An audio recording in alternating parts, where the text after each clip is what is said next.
सर्वभूतायता देवी भुक्तिमुक्तिप्रदायिनी त्वं स्तुता स्तुतये वा भवन्तु परमोक्तयः।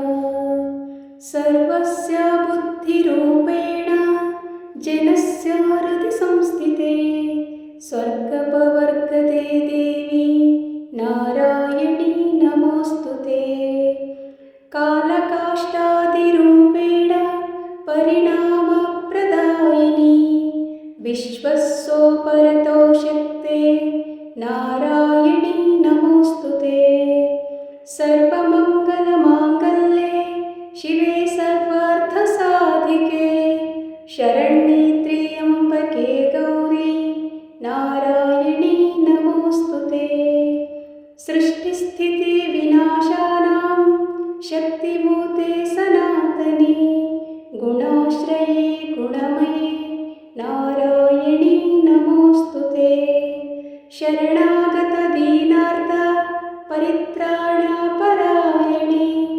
सर्वस्यार्थे हरे देवी नारायणी नमोऽस्तुते।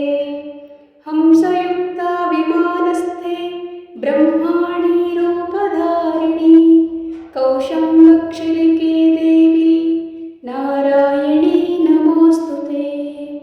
त्रिशूलचन्द्रायुधरे महावृषभवाहिनी माहेश्वरी स्वरूपेण नारायणी नमोऽस्तुते। मयूरकुक्कुटहस्ते महाशक्तिधरे नघे कौमारी रूपसंस्थाने नारायणी नमोऽस्तुते।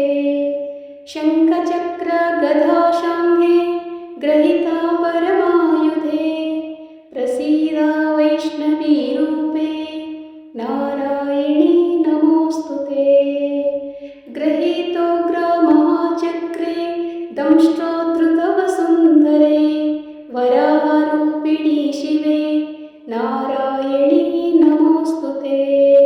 नरसिंहरूपिणोग्रेण हन्तुं दैत्यान् कृत्योद्यमे त्रैलोक्यत्राणसहिते नारायणी नमोऽस्तुते।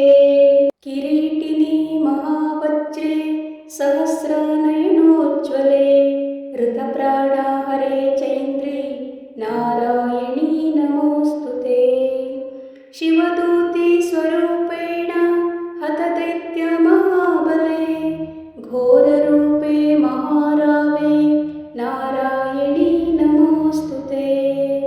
दंष्ट्राकरलावदने शिरोमाला विभूषणे चामुण्डे मुण्डमथने नारायणी नमोऽस्तुते।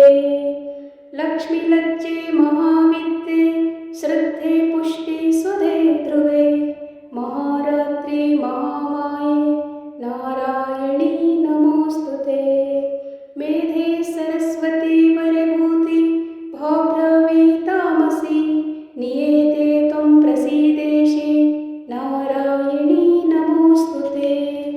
सर्वस्वरूपे सर्वेशे सर्वशक्तिसमन्विते भयव्यस्त्रायिनो देवी दुर्गे देवी नमोऽस्तुते।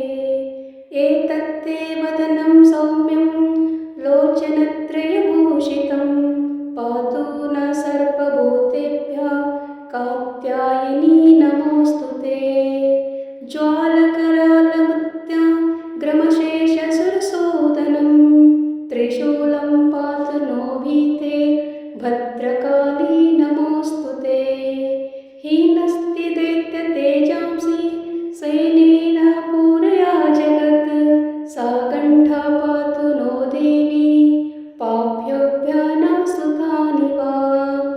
असुरास्रक्वशापङ्क चर्चितस्ते करज्ज्वलः शुभाय खड्गो भवन्तु चण्डिके त्वां नता वयम्।